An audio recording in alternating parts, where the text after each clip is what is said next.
Hello listeners, welcome back to my channel. My name is Sudha. You can call me Sue. I'm here to read books. Please subscribe to my channel. I really need it. Please subscribe to my channel, and please let me know if you are interested in any kind of books that you want me to read. I'm here to read. Please let me know if you want any books that you want me to read. I'm here to read out books, to tell jokes. Please subscribe to my channel. I really need your support. Alright, so all the kind people out there, we are going to start reading this book on Albert Einstein. I have already read it till chapter 3. We are going to start chapter 4. So, chapter 4, the best years. When a person invents something, for example, a battery-powered back scratcher for miniature poodles, the inventor sends a description of the invention to a patent office. An examiner looks at the idea and decides if it's really something new or just something that is a little bit different from an already invented gadget. If it's really a new idea, the inventor gets a patent, which means other people aren't allowed to copy it. It takes a very smart person to understand inventions when they are just at the idea stage. Albert was that person. Reading applications for new inventions was like solving puzzles. Albert was so good at his job that each day he completed his work long before it was time to go home. He then was able to turn his attention to his first love, thinking. Imagine what this must have been like for Albert. It would be like a kid going to school every morning, finishing all the schoolwork within an hour and then playing for the rest of the day. With all the time to think, Albert ended up writing and publishing more scientific papers. In 1 year alone, he published 5 groundbreaking papers in a very famous German journal about physics.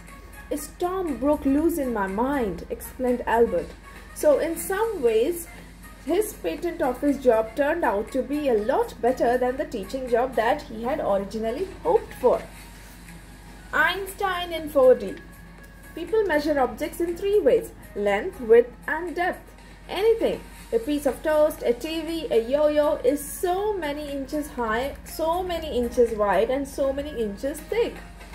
These 3 ways of measuring are known as dimensions.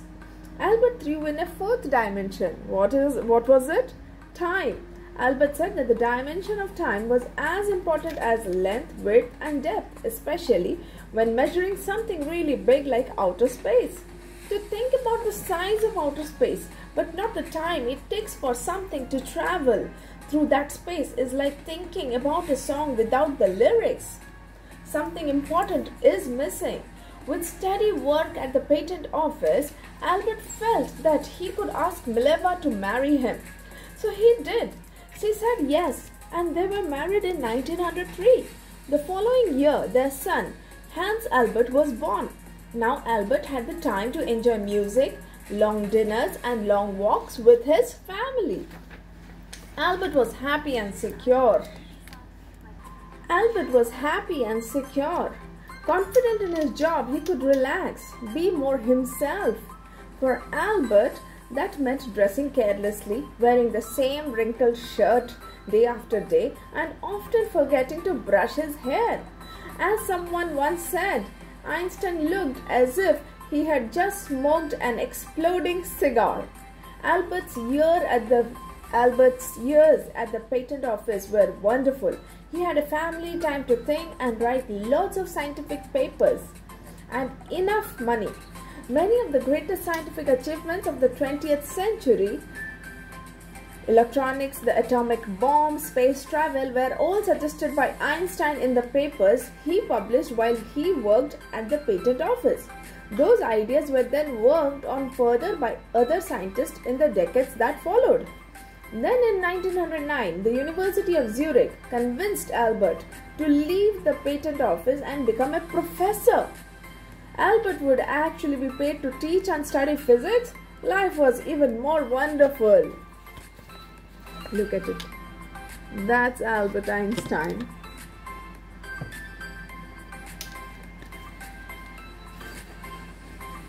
Einstein's theory of relativity. In 1905, Albert published a paper about relativity. It said that everything except light travels at different speeds depending upon different situations. Think about relativity this way. If you look up at the sky and see a plane in the distance, it doesn't appear as if it is going very fast. You stand there and watch as the plane seems to move slowly across the sky. Yet, if you were standing next to it, the plane would zoom past you in a split second. Blam, bloom, gone! And yet again, if you are sitting inside the plane, it barely seems to move at all. See how the speed of that one plane can look totally different to you in different situations? That was Albert's point. The speed of a moving object depends on how it's being viewed. In a short time, Albert became a very popular professor.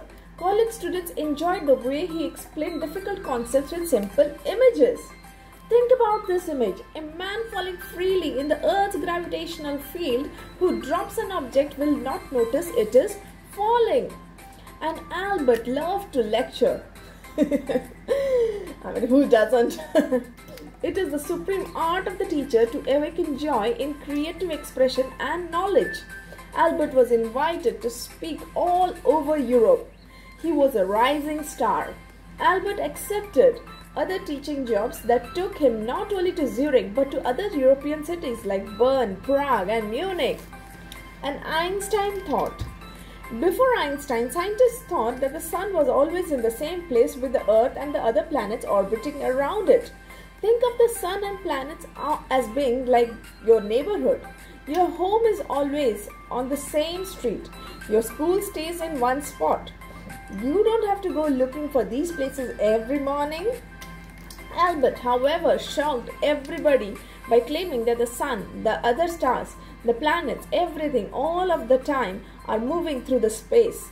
Think of a parade with bands and floats always staying the same distance from each other, but the whole parade is moving down the street. Albert's theories were startling. For example, Albert claimed that light bent as it traveled through space. This surprised scientists who assumed that light always traveled in a straight line. Who was right? Often a scientific theory can't be proven, but this theory could be. During a total solar eclipse, the moon blocks the sun's bright light from viewers on Earth. This makes it possible to photograph the light of the stars beyond the sun. Albert insisted that a study of those photos would show light bending as it passed other planets and the sun. All Albert needed to do was wait about 4 years for the next total eclipse in 1914. Many scientists were also excited to see whether Albert's light theory was correct. In 1911, plans were begun to send a group of scientists to Russia to test Albert's theory. Russia was one of the best locations for which to photograph the stars during the eclipse. Of course, 1914 was still far in the future. In the meantime, Albert continued to think, give lectures and develop his eccentric genius style. Hopelessly absent-minded, he often forgot his apartment key even on his wedding night, lost luggage, forgot to eat and used money as a bookmark, then lost the book. He always buttoned just the top button of his coat. Why? It's simpler that way, he said. When Albert shaved, he used only water, which is a very painful way to shave. So a friend gave him shaving cream. Albert tried it, said it was marvelous, and then went back to using water. Why was that? It's simpler that way, he replied. Questioned about his odd look, he explained, it would be a sad situation if the wrapper were better than the meat wrapped inside. It would be a sad situation if the wrapper were better than the meat wrapped inside it. What was really amazing was how Albert was becoming popular with people who had no interest in science. With his wild hair, mismatched socks, wrinkled shirts and pants that were too short, Albert was not just a brilliant physics professor, he was a personality. His mysterious smile beamed from the front pages of newspapers around the world. A genius who had unlocked the secrets of God's own mind. People who didn't understand a bit of his physics, who didn't know an isobar from an ice cream bar, were fascinated by Albert Einstein. Articles about Albert showed up in many magazines and newspapers.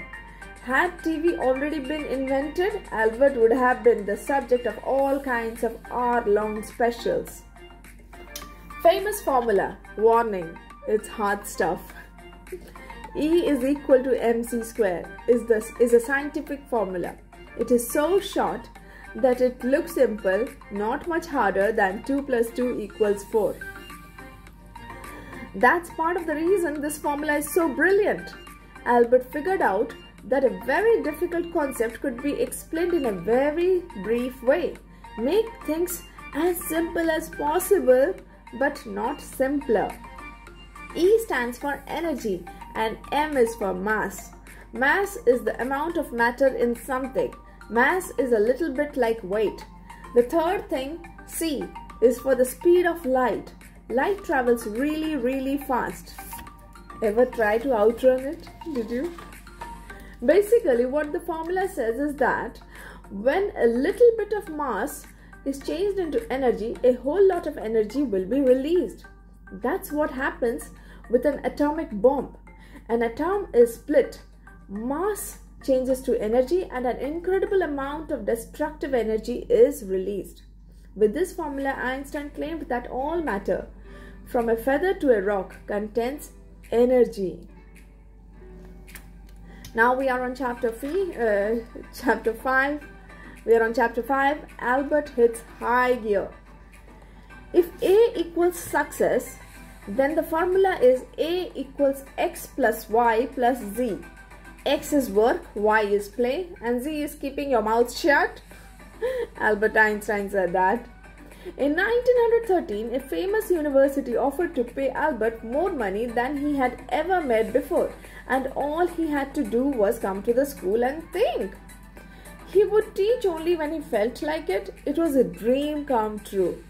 Almost. The one drawback was that the university was in Berlin, Germany. Although it had been nearly 20 years since Albert last lived in Germany, he hadn't forgotten his awful high school years. And Albert's wife Mileva didn't like Berlin or the people there. She thought they were mean and unfriendly. Mileva was also jealous of Albert's success. She was a brilliant scientist, but the world only cared about Albert. The more she thought about it, the less she wanted to leave Zurich and their many friends. Albert had to make a decision. Would he go off to Berlin to think or stay in Zurich and be a good husband and father? Albert needed brilliant people around him who could help him think about his ideas.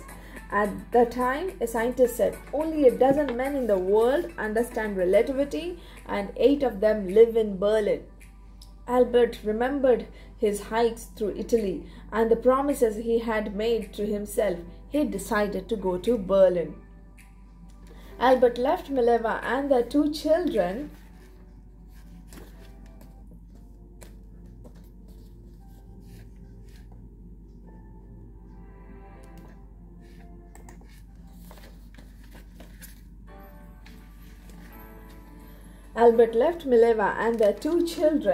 behind in Switzerland. Albert once admitted, I treat my wife as an employee whom one cannot fire.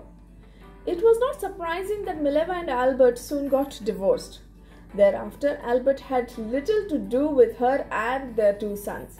Years later, when Albert won the Nobel Prize in 1922, he sent the prize money to Mileva and their sons. Perhaps this made him feel less guilty for having abandoned his family. Albert's oldest son, Hans Albert, grew up to become a distinguished science professor in California. Occasionally, he visited with his father, Edward, born in 1910, the younger son, whom Albert nicknamed Teddle, which means little bear. I'll just read that again. Albert's oldest son, Hans Albert, grew up to become a distinguished science professor in California. Occasionally, he visited with his father.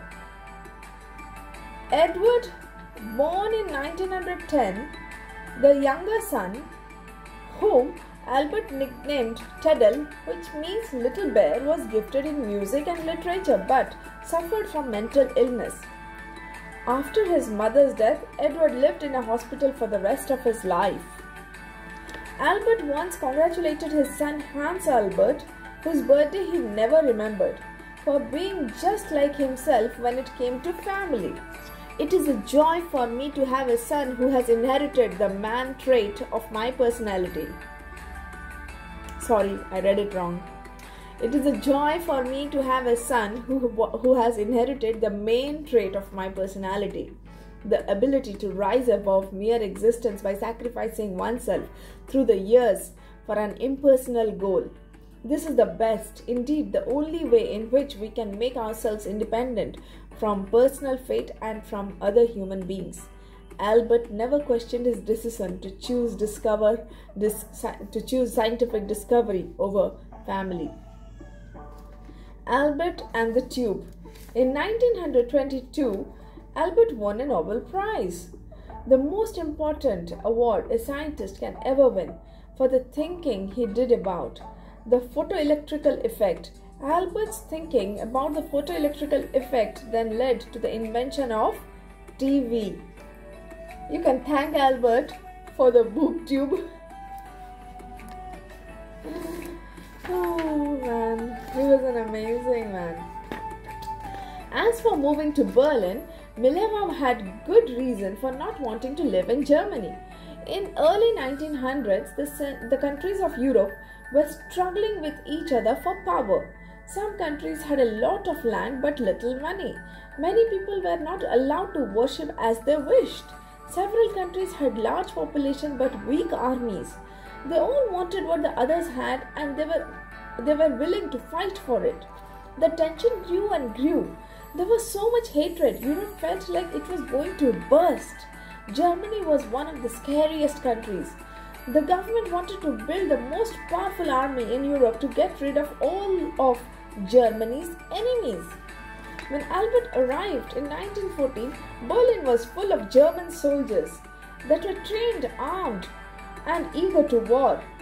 It was a very uncomfortable place for the peace-loving Albert to live.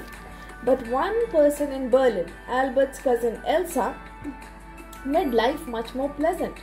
Elsa was full of affection for Albert. They started to spend a lot of time together. Elsa was soon in love with Albert, the man, not the scientist. As far as Albert was concerned, he and Elsa were a much happier match than Albert and the challenging Mileva. Soon the couple announced that they were going to get married. Elsa took care of Albert, which was good because Albert certainly didn't. He was ever more careless about getting enough sleep and eating properly. Albert's doctor said to him, as his mind knows no limits, so his body follows no set rules. Excuse me. He sleeps until he is awakened. He sleeps until he is wakened. He stays awake until he is told to go to bed. He will go hungry until he is given something to eat. And then he eats until he is starved. Elsa looked after him, making sure Albert got up on time, got dressed, and ate his breakfast. Life with his second wife suited Albert very well. However, it is an interesting fact that Albert's very best scientific thinking was done during his marriage to Mileva.